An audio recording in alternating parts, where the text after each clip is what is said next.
dans la collection Paroles semées, une émission de Marc Thomas. Bonjour chers amis auditrices et auditeurs.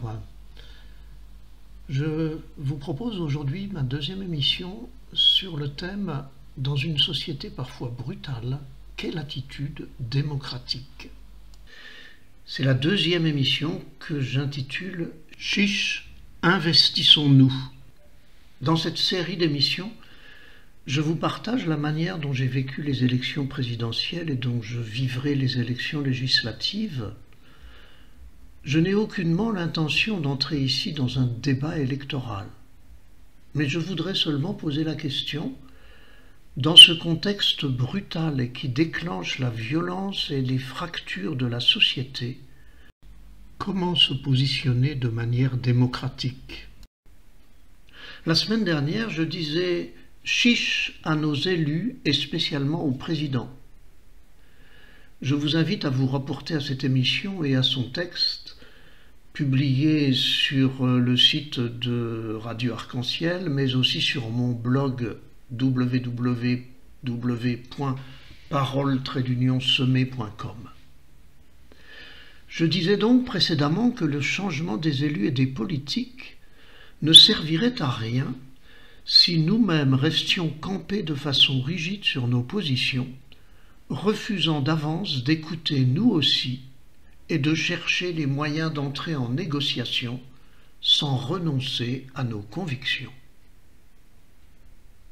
Mais comment faire pour à la fois continuer à affirmer nos convictions, nos valeurs et parfois nos désaccords, et à la fois entrer en dialogue, en concertation, en négociation avec les autres. Voici maintenant quelques pistes que j'ai trouvées, 9 propositions. Alors ne les lisez pas à toute vitesse les unes derrière les autres, mais prenez-les une, par exemple une par jour, et écoutez vos réactions quand vous lisez ces textes. Écoutez ce que vous appréciez, ce qui vous touche, ce qui vous interroge, ce qui vous paraît impossible, ce avec quoi vous n'êtes pas d'accord, ce que vous pouvez changer dans votre attitude, etc. Première piste, dénigrer ou s'affirmer. Quand je dénigre et accuse, je suis envahi par l'autre qui me sort par les yeux. Quand je reste dans la colère sans contrôle, je risque la violence, car je suis hors de moi. Quand je m'affirme disant mon avis et mon désaccord, en proposant une négociation, je tends la main à l'autre sans être déséquilibré, car je suis enraciné en moi. Alors vous souhaitez quoi? Que ça vous sorte par les yeux, être hors de vous ou être enraciné en vous? S'affirmer plutôt que dénigrer. Deuxième piste, dire ma colère. Et si je disais ma colère sans accuser ni juger, je la dirais comment? Une piste, dire ma colère uniquement en parlant de moi, en parlant en je, sans jamais dire tu.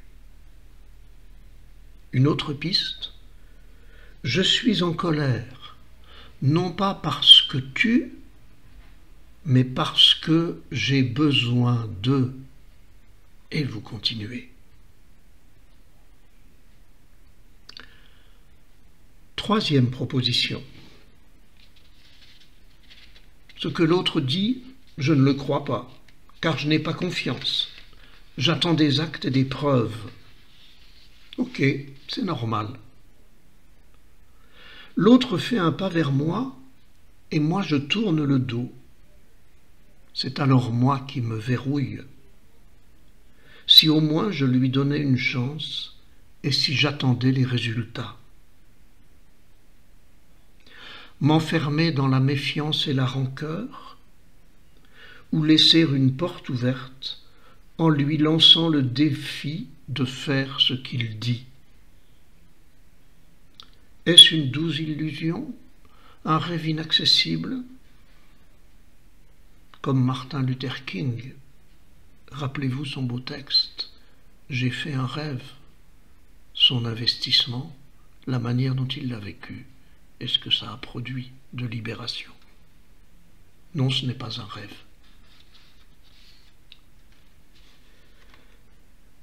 Quatrième piste, parler de soi. Quand j'en veux à l'autre, je le juge et l'accuse. Ces jugements sont toxiques car ils amplifient colère et rancœur et paralysent toute action constructive. Une seule issue. Je ne parle plus de l'autre. Je lâche l'autre. Je parle de moi. Ma colère, mes difficultés à vivre, mon ressenti de n'être pas pris en compte. Mais aussi et surtout, je parle de mes attentes, mes besoins et mes espoirs, mes choix et mes valeurs, mes priorités et mes désirs profonds. Et encore, je parle de mes capacités, mes ressources intérieures à partager, mes engagements solidaires et constructifs. Jamais des combats contre l'autre, toujours des combats pour la justice.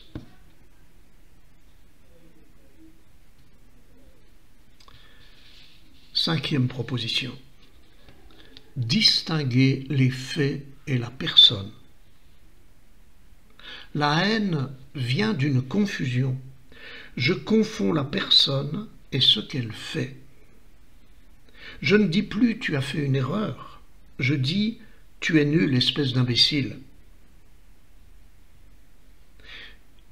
Je parle différemment d'une personne si je l'aime ou si je ne l'aime pas. Quand je juge une personne, je ne fais finalement qu'exprimer mes affects à moi. Toujours mon jugement parle d'abord de moi. Par contre, je peux décrire les faits, je peux dénoncer un acte, je peux réfuter une erreur, je peux dire non à un acte violent. Seules les dictatures ou les terroristes jugent les personnes sans vérifier les actes. Je jugerai encore mieux les actes si je demande d'autres points de vue, parce que je ne vois jamais tout, parce que chacun interprète les faits en fonction de ses goûts ou de son état. Je n'ai jamais raison tout seul et personne ne détient la vérité.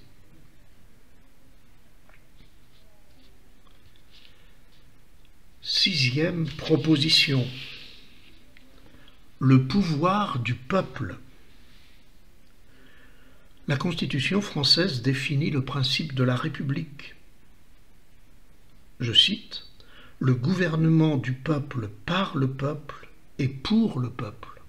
Cette définition s'impose à tous. Mais c'est quoi le peuple? C'est toujours une pluralité très diversifiée. La Constitution précise encore « sans distinction de race, d'origine ou de religion ». Le peuple, c'est à la fois les Macron et les Le Pen, les Mélenchon et les Zemmour et tous les autres.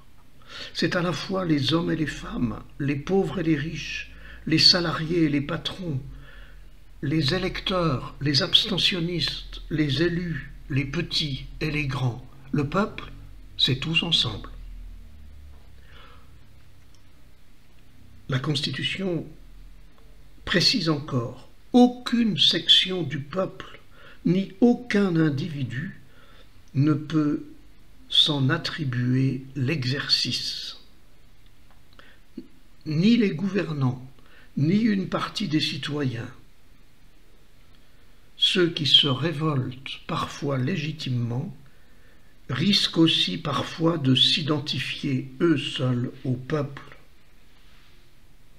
Merci à ceux qui se révoltent de rappeler aux gouvernants et aux élus qui représentent les citoyens qu'ils ne sont que les serviteurs du peuple. Mais ce n'est plus le peuple des citoyens quand une partie de ce peuple, élu ou électeur, jette l'anathème et crache sa haine sur les autres. Le peuple, c'est toujours une instance cosmopolite de médiation.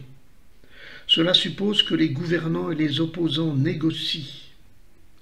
Sommes-nous donc prêts à quitter le combat pour le débat, en s'affirmant et en s'écoutant à la fois, pour que, comme dans un vitrail, toutes les couleurs ensemble deviennent le peuple? Septième proposition, esclave ou libre. J'ai beaucoup lu ceci sur Internet. Ceux qui suivent les indications du gouvernement seraient des moutons obéissants acceptant de se soumettre à un pouvoir dictatorial. J'ai vu aussi sur Facebook des opposants n'écouter que ceux qui pensent comme eux, acceptant sans vérification toute information conforme à leurs convictions et rejetant les autres. N'est-ce pas aussi être comme des moutons finalement enfermés dans notre groupe avec celles et ceux qui nous ressemblent, esclaves d'une pensée unique, elle aussi dictatoriale? Quand j'achète une voiture, je regarde plusieurs marques ou plusieurs modèles. Si j'achète une maison, j'en visite plusieurs. Et je ne mange pas toujours les mêmes légumes. Par contre, j'ai vu des adhérents ou des opposants écouter plusieurs points de vue, chercher des débats constructifs, dialoguer avec des proches ayant fait des choix différents, puis élaborer parfois difficilement leurs choix personnels en cohérence avec leurs valeurs et leurs attentes, dans le respect de la diversité et de la complémentarité. Ceux-là seuls sont des hommes et des femmes libres, profondément libres. Huitième proposition. Dénouer les conflits.